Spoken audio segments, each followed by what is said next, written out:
that I sent you. Well, no. Don't worry about it.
You know what it is. If you stay ready, you don't have to get ready. Get established. Let's go.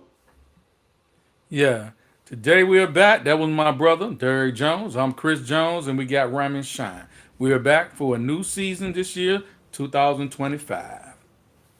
Yeah, we want to talk about why healthcare in the black community is important. I feel like it's important because I think it's different in certain neighborhoods in the black community. I think the level of care is different. And we want to discuss why that is. A lot of times the level of care is less than it is in other communities. I feel like we need to get the same level of care as other communities. And also, I think we just accept a lot of things that the doctors tell us.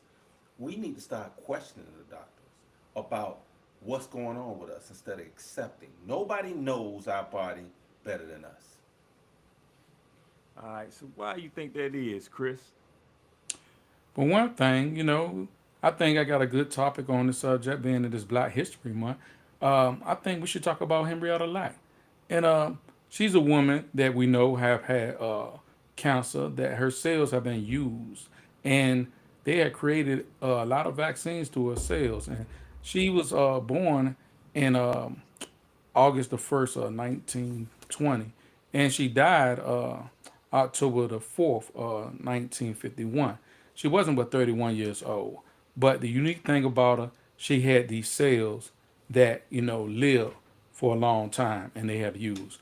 We're just going to jump right into it. I want to ask Derek, what are your thoughts on the treatment of black people in the medical field? Well, like I said before, I think the treatment is a little different. I don't know where we got this thing where we believe that doctors know everything. When, if you think about it, they can't tell you how you feel. They can't tell you what you're feeling. So we have to get to the point that we start questioning the doctors when certain things told us. This is not no one size fit all. They go to school for all these years and learn certain techniques and certain things to diagnose the patient. But the patient needs to take it one step further. Now, I can't speak for people outside our community and how they interact with their doctors, but I've seen far too many times where we accept what a doctor tells us. I can give you an example that me and Chris went through ourselves. Our father, for years, went back and forth to the doctor complaining about his throat. Now, the doctor kept saying that it was his sinuses. I mean, I know it was 2, 3 years before, the doctor said, well, you know what, we're going to send you to a specialist. By this time, he went to a specialist. They diagnosed him with fourth stage cancer in the lymph nodes. Now, this is my thing. Now, what if my dad would have went further with his questioning and they would have found that out sooner? He may still be with us today. So, yeah, this is the issue that I have with the medical field in the black community. We need to be empowered. We need to take it one step further. We can't just leave it all on them. Okay. But like I said, they had took some samples from this woman without her permission. They had took some she had a tumor for those that didn't know, and it was in like circular cancer, and they had took a biopsy basically and some tissues without her permission, and they did a test, and they come to find out that her cells was like lasting and multiplying and everything when they would cut it up, and this doctor was really astonished by it, and he came up with a name called the HeLa cells. Right now, doing today in our society, this her cells alone has helped with the polio. It has also helped with HIV. It has also helped with everything now down to COVID. So it's like her remarkable cells that have this generate to regenerate itself and live. They call it the immortal cells. So the thing so unique to me about this is it makes me question, was she the only, I don't believe that, it's only one person maybe in my heart. I just don't believe that she's just the only one maybe that had these tight cells. And I believe, I'm just saying I think that it might be other people. It could be an idea. I'm just throwing that out there, but I'm not sure about that. But it's a great idea to just to think in your mind, because I just can't see how she just the only one. I even read that they even did experiments on some of her family just to see that maybe they had the same type cells that she had. But this is a remarkable thing. And the thing about it, that her family didn't even know about the scenario about them taking the cells. They didn't find out till like in 1975 that they found out that they was using her cells, and they was making money off her cells, and they was using it in the medical field, and they didn't ask her or ask her family about permission or could they do this. And this maybe was all in the name of science, but I looked at it at the time because when she went to the hospital, it wasn't too many hospitals with John Hopkins Hospital that she had to go to. It wasn't too many hospitals at that day and time that took in, well, we're going to say African Americans. But the John Hopkins Hospital in Baltimore did. And the ironic thing we got to look at, in the 1951, I'm looking at the treatment that they might have used on her. And I know they put some radium tubes in her, and they inserted this in her. And I don't know if this helped cause more cancer or whatever, but they still was trying to experiment to figure out certain things. But I know they was amazed with her cells. I question myself when I read about her story.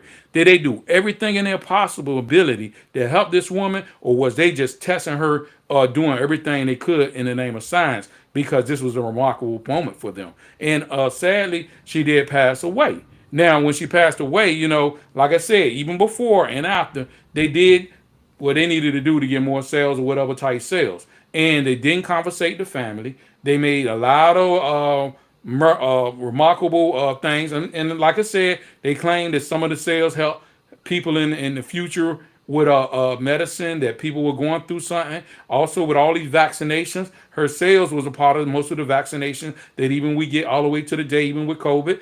I'm gonna ask Raymond a question. What do you think about the cancer treatment, considering that Henrietta Lacks cells contribute to the development of these therapies? Let me say this first. Because like I said, it's one for one, it's personal to me, but because I dealt with cancer. Um, let me just kind of go through what cancer is, because a lot of people don't realize. And when you think of the word cancer, let me ask y'all: when you think of cancer, what's the thing you think about when that comes to your mind?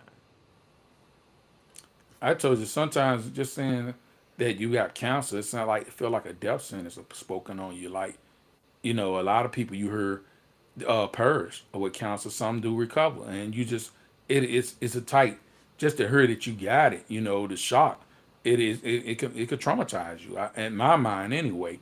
What stage is in, what effective this cancer is, and the treatment you got to go through, and the anxiety, and probably even when you hear about that, the first night it might be even hard for you to sleep, especially if somebody come telling you got third or fourth stage cancer, and we need to start on this procedure quick as possible, and take you and try to work on this. We got a short period of time, and stuff like that could be traumatizing to a person. And like I said, the first thing I think about is get your affairs in order, because that's what you hear a lot of. And I think, they use these terms and they be like, okay, you can beat it, but we got to do this. Or you can beat it, but we got to do this. There's a possible chance that you can beat it, but we got to do this. And this is the thing. when you have those conversations with the patient, of course they're going to be apprehensive about losing their life. And then, they come in and they put on this strong front, but they're scared. They're scared. And let me ask you this. When somebody says you had the flu, you don't think about dying. When somebody say you got a cold, you don't think about dying. So why is it when somebody says you have cancer, the first thought that comes to your mind is, you know what, I could die. Instead of thinking, okay, this is a bump in the road. This is something that, I can get past. With just making sure I do the right things and taking care of my body, I can get over this. But that's not the behavior that has been taught over the years when it comes to cancer. Yeah, well, see, when I first thought about cancer, I thought it was like this degenerative situation, a disease that just kind of was decaying your body and stuff like that. But in all actuality, cancer is cells, normal human cells that are mutated, that don't die and continue to multiply. With normal cells, it goes through a normal life cycle of growing, reproducing, then dying. But cancer cells, they just continue to grow and continue to grow and develop into what is known as tumors.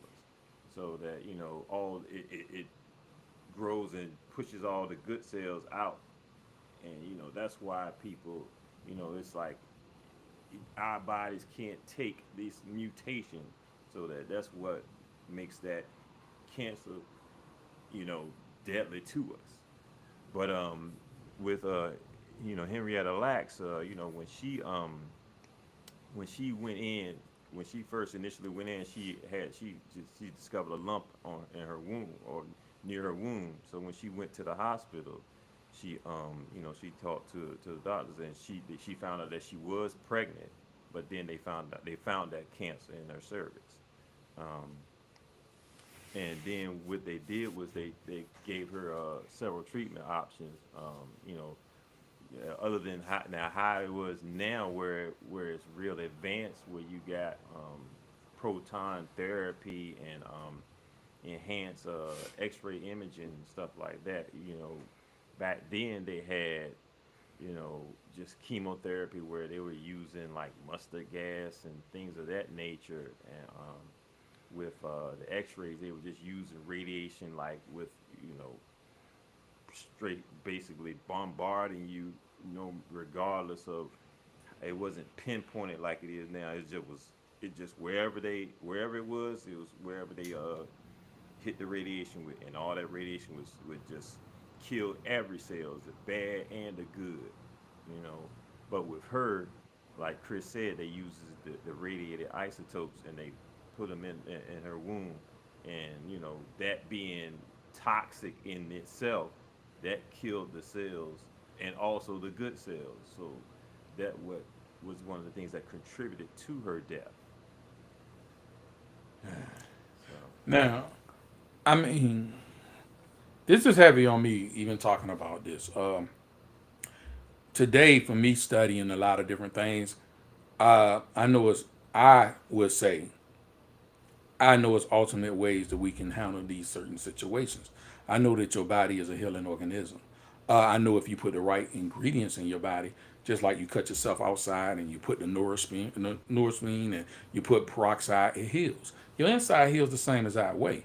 The only time your body can't heal is if you do enough damage to your cells or organs inside that they can't regenerate. Your cells is always regenerating. Even when they talk about tumors, a lot of understanding when I started reading and understanding tumors is because your body is reacting, trying to push certain things out and put certain toxins and even mutations out into these tumors because your body is fighting.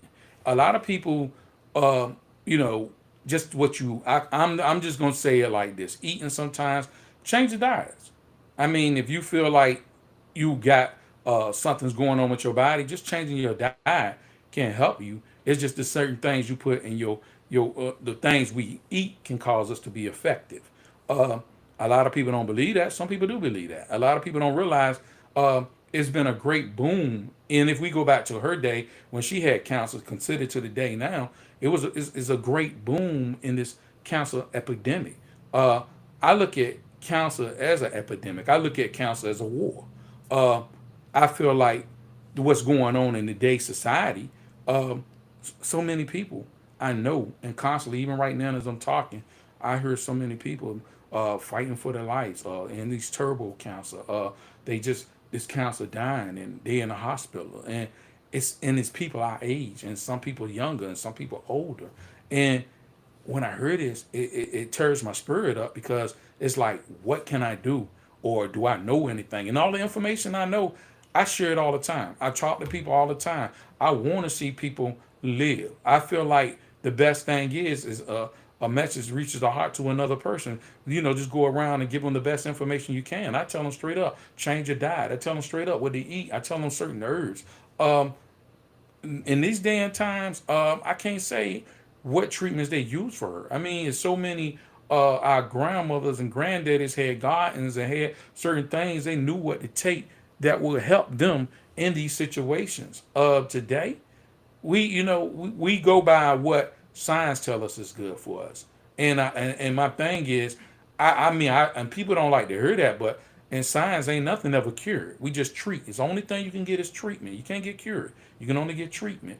And I done seen people reverse certain elements in their body by just doing something totally different, by just doing research. And sometimes you got to get out of America. They go to other countries, even with me. I can be honest, and I have shared this numerous times. I have COPD. I could not breathe.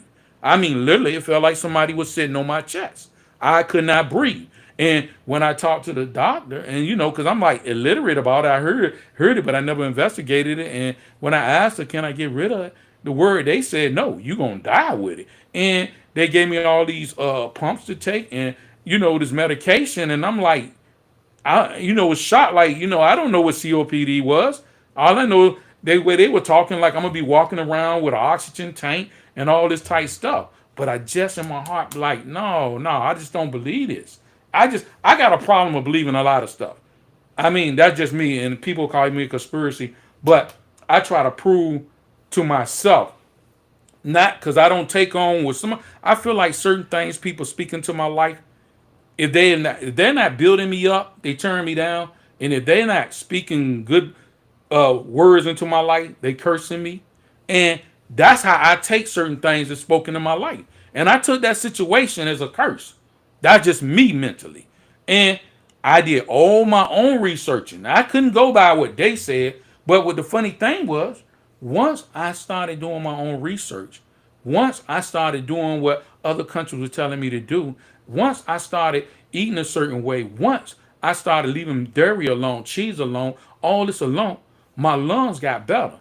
Then I started doing certain breathing exercises. Then I started taking certain herbs that was quiet for my lung, and I never had no more problems with my lung. And I remember getting a new doctor, and I asked the doctor to give me another test. You don't know how to do a test. We already got it written in the paper. So I kind of convinced him, and I did it. And instead of when I took the first test, I think when you blow, you can only blow like blow. I don't know, it was a 3 or something like that. It was worse. I couldn't blow a balloon at this point in time. So when I blew it like a 1, 2, 3, it just wouldn't go no further than 3. I couldn't even blow a balloon. But when I took that was the first test. But when I took the second test, I blew an 8. And I remember the nurse said, for some strange reason, I was reading up here that you got light asthma all of a sudden. But I promise you, in the long run, you will be walking around with an oxygen tank. And I had to like rebuke that spell she spoke on me right then. But you Because, see, but let me interrupt you, Chris. I'm sorry, because I don't want you to get too far ahead of what I want to say. That's what I was talking about earlier.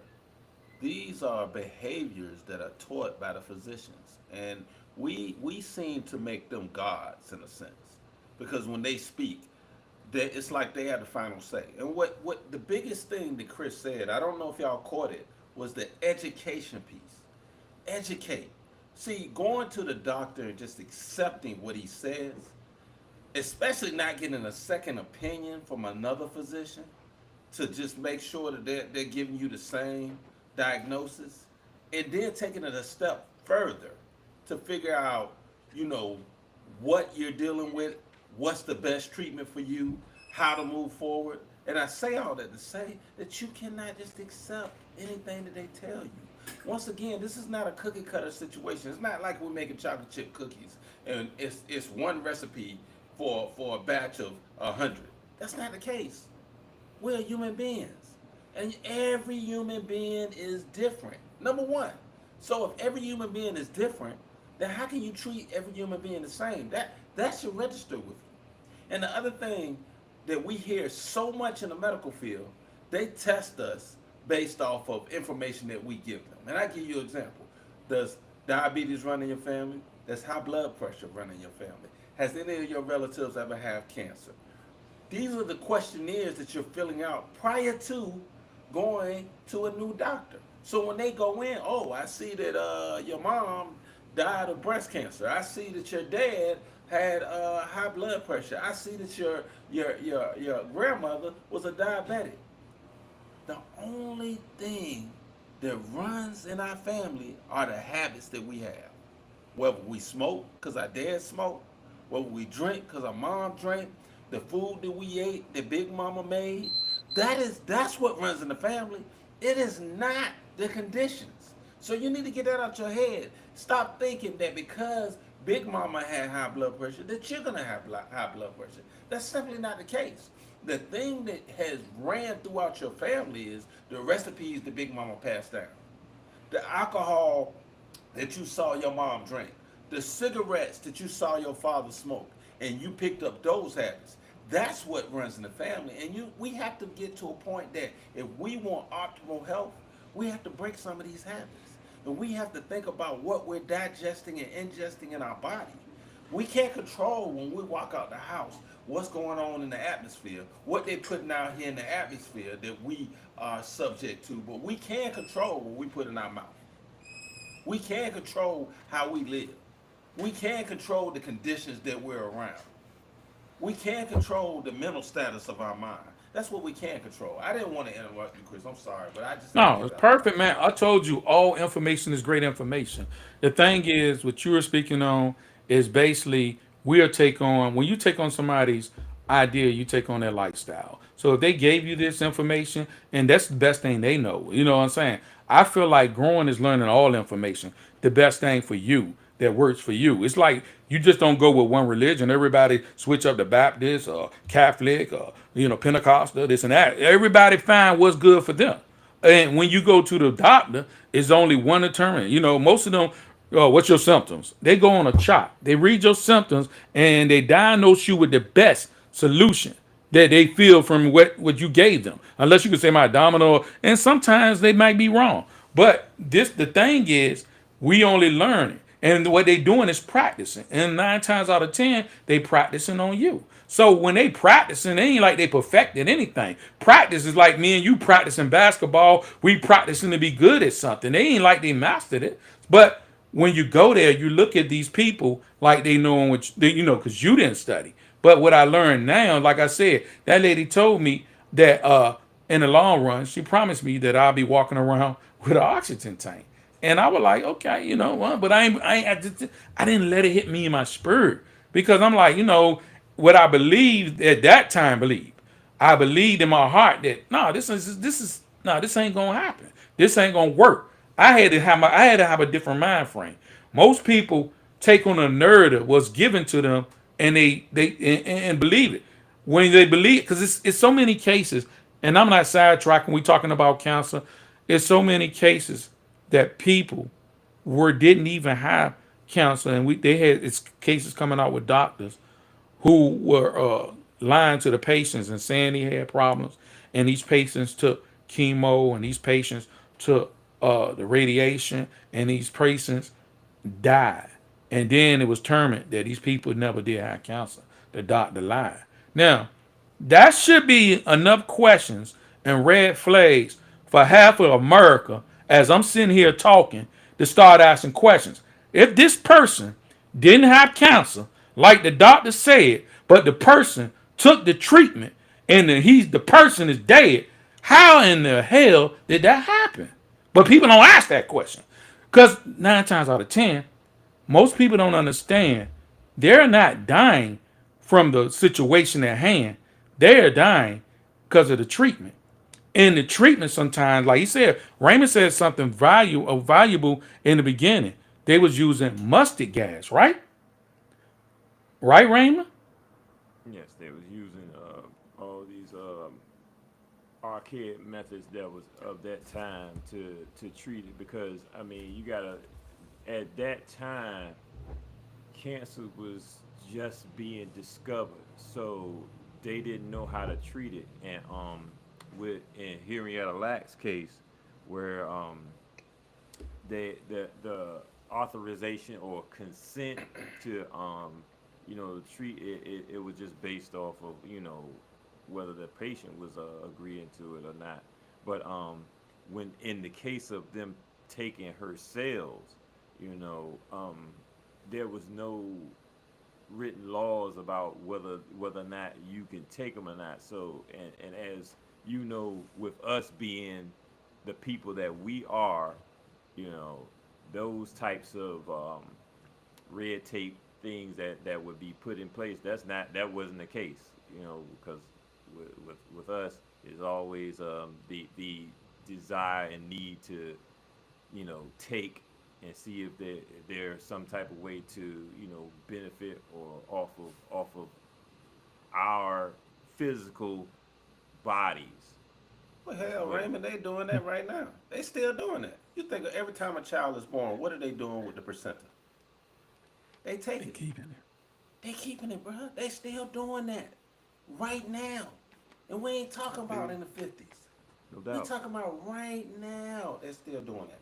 Let a woman ask for her placenta after childbirth, and let's see what they tell her. It's happening right now, and it's been proven that that placenta could be used later on to be able to alleviate health issues. Yeah. But the reason I even asked Raymond that about the mustard gas is because as I studied, and if I'm wrong now, if I'm not lying, I'm pretty sure, and I done read over this again, and it might be false or whatever, but I done read numerous times that that's what chemo is. It's a form that got mustard gas in it. And the reason I was saying that most people don't die from the elements, they die from the treatment because now they're coming out and people can look this up themselves, depending on what you're looking at. They're telling you that when you do the radiation and chemo, you cooking your organs, you destroying your organs. So the last thing some people hear after they went through these treatments, we done did all we can.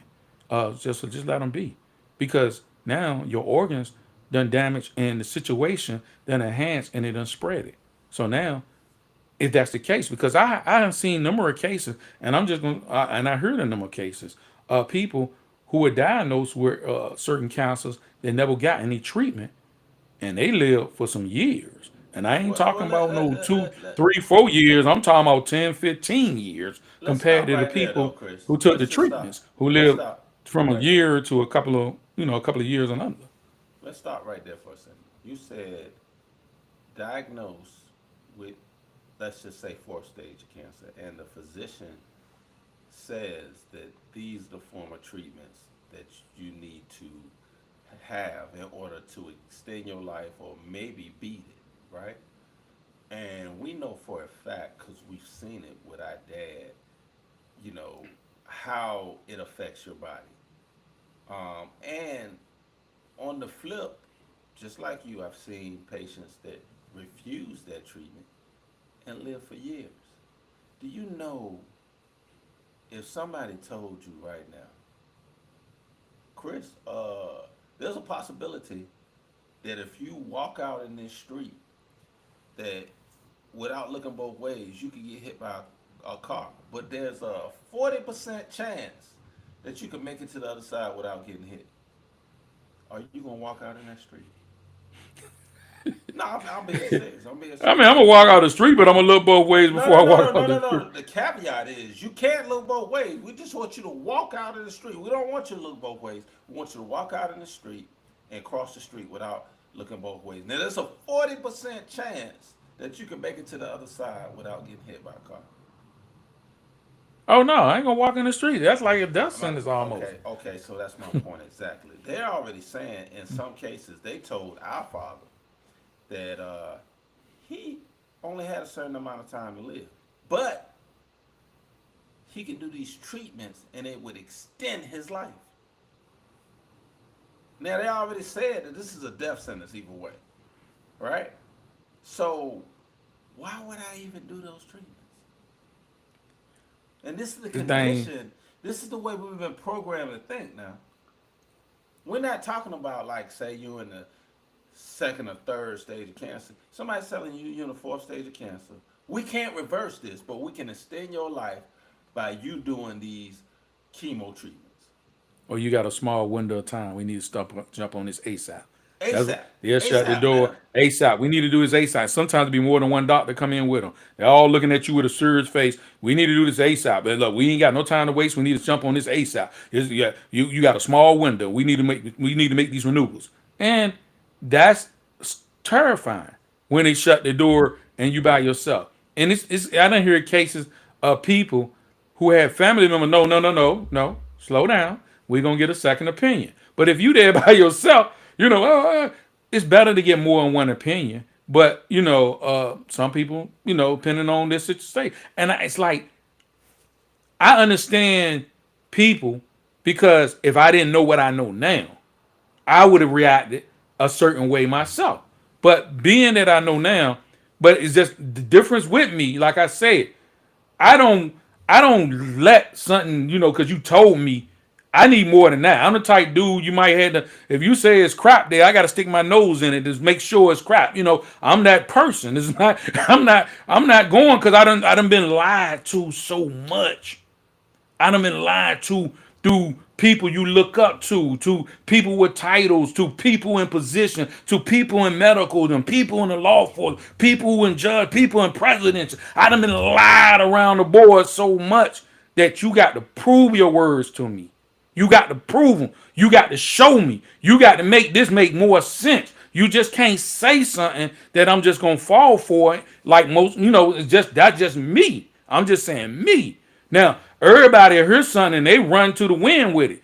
I just ain't that person when you telling me something that I know when I'm aching. I know when I'm sore. It's no different than uh I'm not. I'm gonna just say this when I go there, the first thing, oh, your levels look high. We need to check for your prostate and belongs all this and belongs all that. And we need to send you to a specialist ASAP and blah blah this. I said, thank you. Oh, no, no, we need a set appointment. Then somebody calling me, oh, I done seen so many black people pass away and this and that and blah. You need to do this. I said, thank you. I said, now that I know what you're saying is wrong with me, I can correct it because that's what I study on, what to do to fix these elements and problems. So I fixed it. When I go back there, oh, your levels are good. I know it's good because you're not going to pimp me and scare me and want to stick up here. Or we got a problem and we got this. Oh, we need it. I'm not going for that. That's just me because unless I see something damaging wrong with me, then I go with that route. But people nowadays go by what somebody says because they don't know. They don't know. It's a lot of people don't know. And there's a lot of people trustworthy. It's so many people trustworthy in this. This is how I look at your organs, and this is how I look at medicine. All you got to do is be famous and have an accountant and trust your accountant with all your money. And then all of a sudden, you have nothing. Your body is an accountant. Your body is, your precious organ. If you let the wrong person that don't have no consideration for you because they go in and out. They get money for signing prescriptions. They get money for every treatment or every operation they sign. These get bonuses for this. They get money for everybody that got vaccinated. That even your jobs who was trying to help you get these shots, they got money for that. Every head that got convinced to do that, their job got that, and then some companies laid them off after that. See, this is the thing that you got to realize how invaluable are you to these people because everything's all about the money. A lot of times it's about money. It's not about how you feel and how this gonna help. It's about the money, and that's my determination. What I'm gonna say about it. But I'm gonna get into these next questions. I want to ask Derek, why is science and racism important? Well, we talked about it a little bit.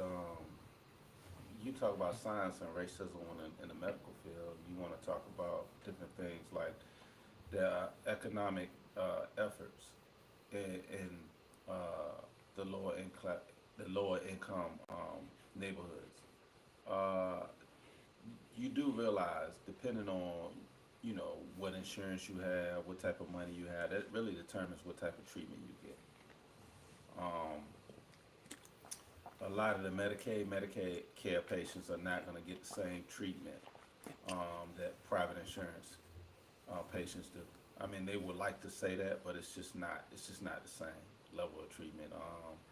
You know, you want to treat all the patients the same, but I've been in the medical field over 30 years, and depending on where I've worked at, the level of treatment is just different. I hate to say that. I'm embarrassed to say that. I've worked in income areas. I've worked in middle class income areas. I've worked in white areas, black areas. It's all a little different, man. It just is. And they tend to experiment a little bit more in some areas than in others. I'm not gonna say which, but in some areas than others. That's where the science piece comes in. You Depending on your economic background, you may have access to better medication. Um, the level of care that you receive from your physician may be a little different based on your economic background. And let's not talk about diets. Depending on what area you stay in, you're gonna have better access to better foods. And it's unfortunate where in this low income area you may only have access to certain foods, and unfortunately it's the wrong types of foods. And what makes it challenging is a lot of people in the lower income areas that are patients don't necessarily have the best transportation, so it's not like they can leave the area that they live in to get a better quality of food. um, One of the biggest misconceptions is, eating healthier costs more, and that's simply not true.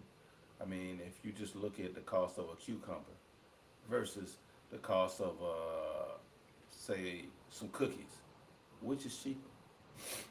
So you have to look at that. The other thing is education. Just being educated, and when you growing up in a lower income area, a lot of the people in that area just truly believe that the doctor's word is the gospel, and we talked about that a little bit, and that's not the case. Uh, the workplace environment for the healthcare workers, a lot of the healthcare workers are overworked and underpaid. We don't even want to talk about that. Now, how can you expect to get the best treatment when you have a person giving you service that they don't feel like they're appreciated and they're overworked at the same time? So you got all these things going on, and you expect to be in the best situation possible when receiving treatment for your health? Simply not the case. It's just simply not the case.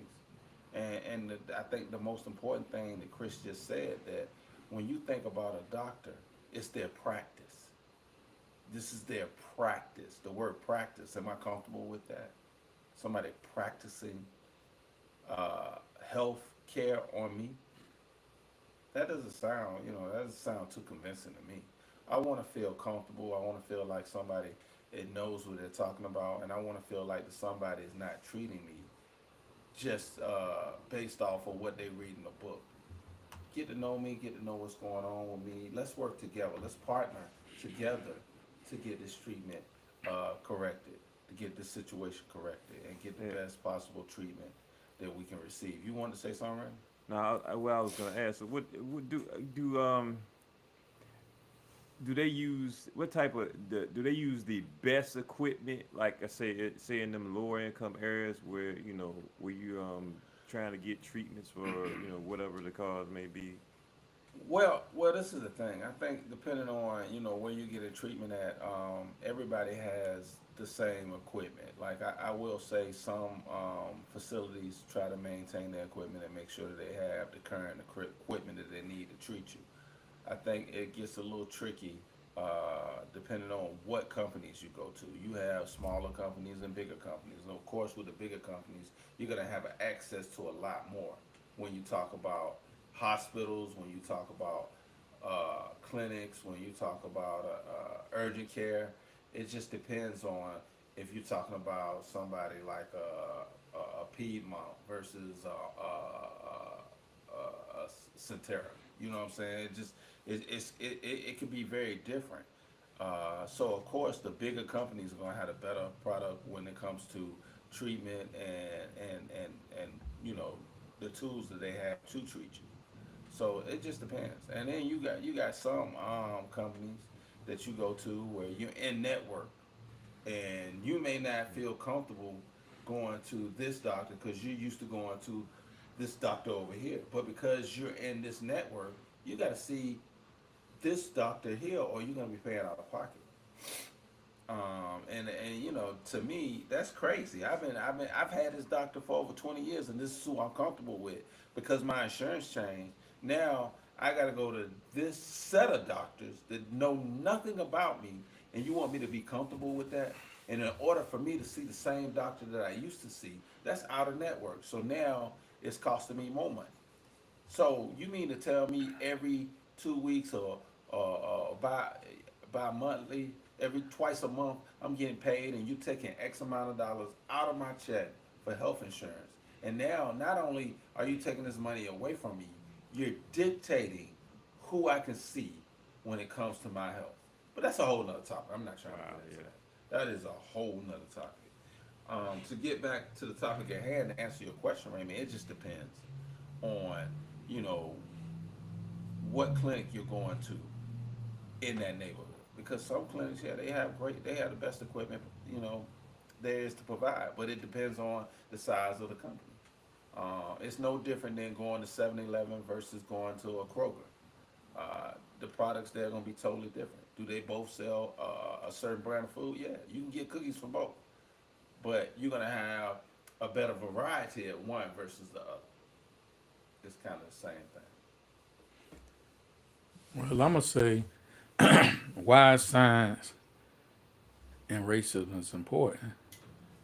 Um, I think science should be important for the simple fact that we need developments of curing. We can't use this in the medical field. I heard can't cure nothing. You can only treat. Uh, and I feel like, and with racism, if you don't have insurance, they are not going to treat you like you say, compared to somebody who got good insurance. A life isn't valuable in America, it's about dollars. If you don't have insurance and you are ill, they will let you die. They're not going to give you the best of nothing to help you. Now, if we turn back to Henrietta Lacks, even though she was at Johns Hopkins Hospital, I don't know what her medical or her finances or her having this cancer or was she's a number one patient or was they going to do all they could do to help this lady or was they just doing the bare minimum? And then they found this remarkable thing about her sales. And then maybe she became a subject. I Well, I mean I question that. well, I don't that know. We can say they did they might have been amused because of their what they that. But I look at it back then I have heard so many horrible stories going back to slavery, all the way down in the late 1800s and 1900s, the things they did to black women, the things they did to black men, the procedures they did in the name of science was something like out of Dr. Mad Blood movie or Frankenstein movie. So it's like I don't know how what they did or what did they do to the least to cause pain or I don't know. I can only question. And then I know if I don't have insurance, I know right now I'm a dead duck. In America, especially if I ain't got a good insurance or you're going to a hospital, they to give you the bare minimum and send you back on your way. And I want to say one more thing, and I mean it might not mean nothing to some people, because you know to me it meant the whole lot. For instance, let's go back what now 4 5 years, 4 years ago, 5 years ago. You know when this epidemic happened, I couldn't see how all these rich billionaires and millionaires that had all this money and something to live for took their time and wanted to help the African Americans and the Latinos first, and they should go and get vaccinated because they are more at risk. I never seen these rich people come down to the people in poverty. We're gonna give you hundreds of dollars and help you build a community and help you get food and good wells and good stuff because y'all more at risk. It's just stuff I look at different that people don't look at. They just get this fear all over the television. They throw up numbers all over the television and they telling you death rates all over the television and people get anxiety and they get scared and they do anything on it. That's how they control. And I feel like it was smoke and mirrors to me because it didn't make sense. Not like the way they was explaining it. And I don't even want to get off beat because I think I told Raymond something. Um, it was a scientist, a doctor I just looked at recently. He said from 20 to 21, don't worry about what the numbers they put on TV. One thing they can't fraud is death certificates. If you pull up the numbers from 19, I mean 2018 all the way to 21, when they were saying all these numbers were high, the death certificate level gonna stay the same. The only change in the death certificates when they rolled out this thing for the mandated on people, that's when the death certificate numbers went up. They say they can say all the numbers on news, all the numbers they want to say on TV, but they can't fraud death certificates. They got to be certified. But I'm gonna get the Raymond question. Your question is, I'm gonna ask you, why is cancer treatments important then and now?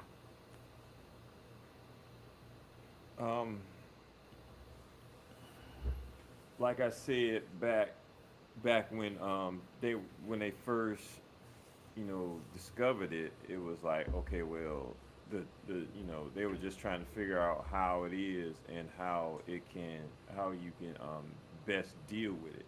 So it's it was sort of an experimentation. And of course, like at one time you said, well, hey, you know there may have been other people, but with in within with Henrietta Lacks case, in her case, that was the perfect time, or that was opportunity for this biochemist named George Otto Gay, Gey, if I'm pronouncing that last name correctly. Yeah. He used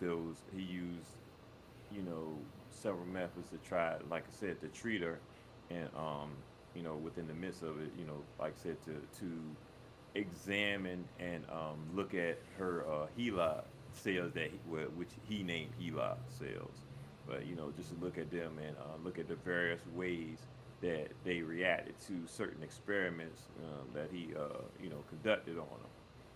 With treatment now, is we're dealing with the fact that, all right, well, when it comes to us getting um, diagnosed and treated, it's like, okay, well, the I think the first, well, I from my experience, the first option that they tell you is surgery, because they want to, if the cancer didn't metastasize, which is to spread out throughout your body, or if it didn't go through the beginning stages, as they say, then that the first option that they'll give you is surgery.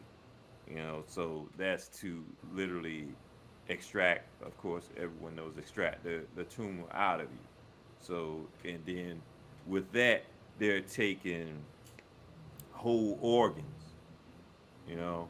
So with that, it's like, okay, well, hey, you got, you know, the tumorous organ that's going out, and they're like, okay, well, you know, of course, just like they was stated first, you don't get the organ back, or you know, it's something that they've taken and they're using probably in further tests and developing, or whatever the cause they say they're going to use it for. But I mean, I know that when dealing with the issue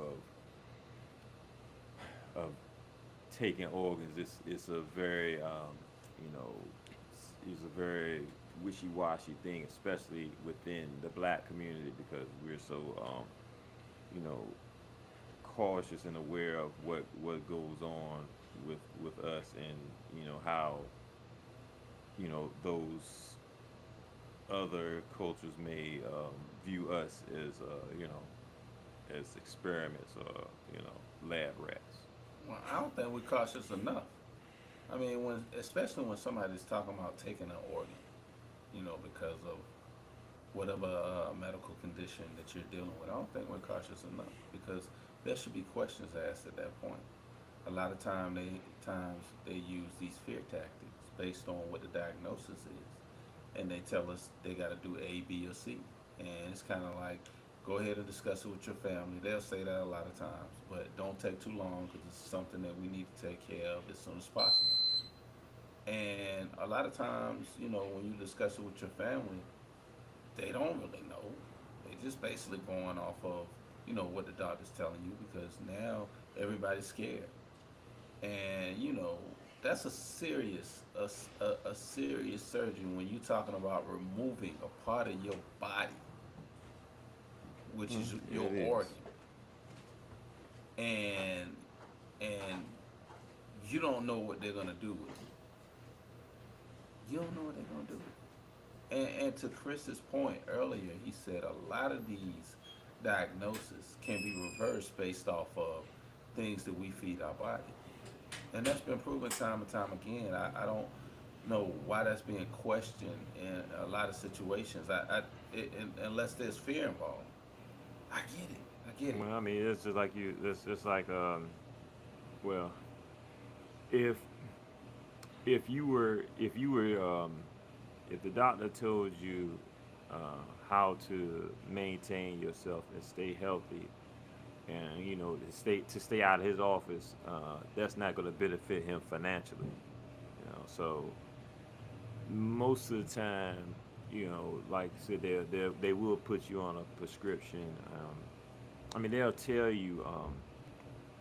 They'll tell you broadly that you know you can do this, this, and that, but they don't stress, or they don't have you get like any kind of other opinions about what you could do, because they just base it off of, hey, you're coming into me, you're asking me, so I'm gonna give you my assessment of what I think you should do based off of how I think I see you, and how I my maybe his understanding based off of, like y'all said, practice, and just give you his assessment off of So his so own thoughts.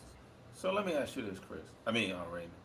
When you were in school and you were being taught a subject, did the teacher use I think, or based off of my assessment, or just using words to not assure me that you know what you're talking about? These are educated guesses at my point. Does that make you feel like that you're actually learning material?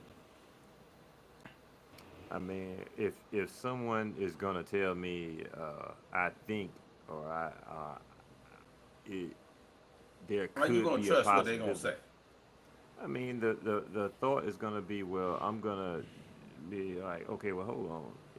If you don't know definitely, well, then I have to look somewhere and search for a definitive answer to the questions that I may have. So, you know, I'm gonna look for more than one opinion, and not base it off of just I think.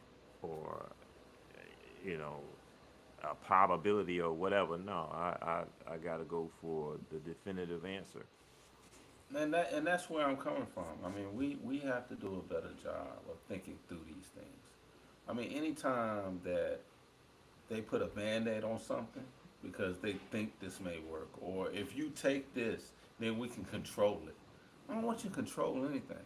I don't want you to think something may work. I want this to be corrected. When you put on blood pressure medication, what is that? To control the fact that you have high blood pressure. Well, my question is, why do I have high blood pressure, and how can I change that? I don't need you to give me something to control it. I don't want high blood pressure anymore. I don't want high cholesterol. I don't want to be a diabetic. These are the things that we need to be expressing. I want you to tell me how I can correct this. Not control it, but to correct it. And that's where I am with it. And that's where I want all our people to be with it. Well, I'm gonna ask myself this last question, and we're gonna roll out with this. Why is Henrietta Lacks so important to me? I picked this subject because I feel like if you don't know about Henrietta Lacks, I advise everybody to do research, even if it's your first time even hearing about her, and learn about Henrietta Lacks. Learn about this vibrant woman who went through a situation that she was having pains in her stomach, and it led her going to Johnson what talk what is it? John What's Hopkins. the hospital? John Yeah, Hopkins. John Hopkins Hospital, and it led to them finding this her cells. And the reason why it's so important to me is because sometimes I get personal when I read something, and I look at this woman could have been my grandmama. I look at this woman could have been my mama. I look at this woman could have been my wife. I look at this woman could have been my daughter. I look at this woman as family members of mine who died. I have an aunt, and she passed away some years ago. And when I read the story, I thought about her. You know, her name was Lizzie Trotter. I think about my dad when I read this story. His name was Kermit Jones. Everybody that friends or people I knew perished or from cancer, this war called cancer, when I read this story, I see them. And I only ask questions, you know, because in my mind, I feel like we are more valuable dead than alive. Because I know organ trafficking and harvesting is big right now. And I know melanin, that what I got in my skin is worth a lot of money with grams. And it made me question, you know, that do we when we go to the hospital, it's cases of people who go in for one operation and they do the wrong operation and take another organ out. It's cases of people who done went in there and got one procedure and then another, you know, they go back later and something else is missing. We don't know these things because when you under and somebody cutting you open, you don't know what's coming out you. We do this because we're trying to prevent death. We are trying to feel better. We are trying to make sure we can still operate. But you don't know the hearts of these people. This is not my best friend. This is not my dad getting ready to do this operation. This is not somebody I'm close with. I just know this man. This is his profession. This is what he says he do, and this is what I got to pay because it ain't for free. It ain't like he doing it for the love of it. He doing it for the money. If he wasn't no money, 9 times out of 10 he wouldn't even be doing this operation, and you wouldn't even be in his face, or he wouldn't be doing nothing for you. A lot of this is business and money, and you can't be funny about business. You can't take it personal. It's business. Organ harvesting. It's business. All right. You know, Okay. trafficking organs is business.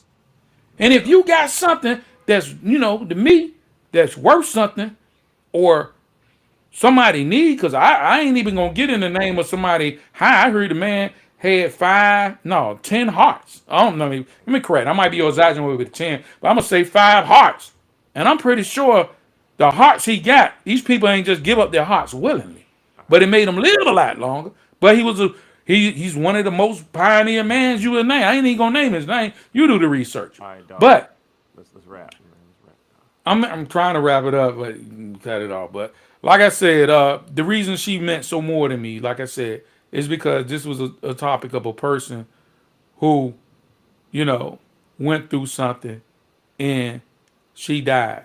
And they did something to her and took organs without her permission. And her family had to go through a situation to find out later. And to shorten it up, it took some years of fighting for her family to get something out this thing. And I mean, they didn't get something, I guess, until the last like 2003, if I'm not mistaken. But it's just a heartache situation. So if you don't know about Henrietta Lacks, take your day, learn this woman, read her story. It's worth knowing. Word. Well, with that being said, thank you for tuning in. And like I always say, if you stay ready, you don't have to get ready. Get established.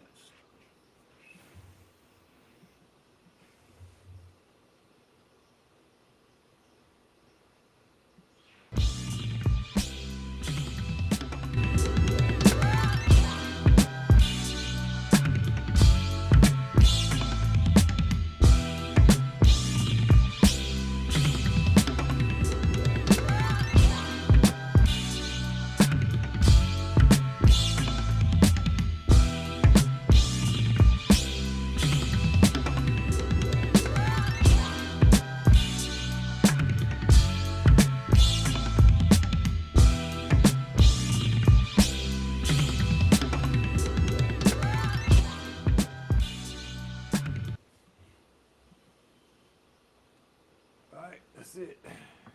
We not. All right. Cut it off. Yeah, I cut the live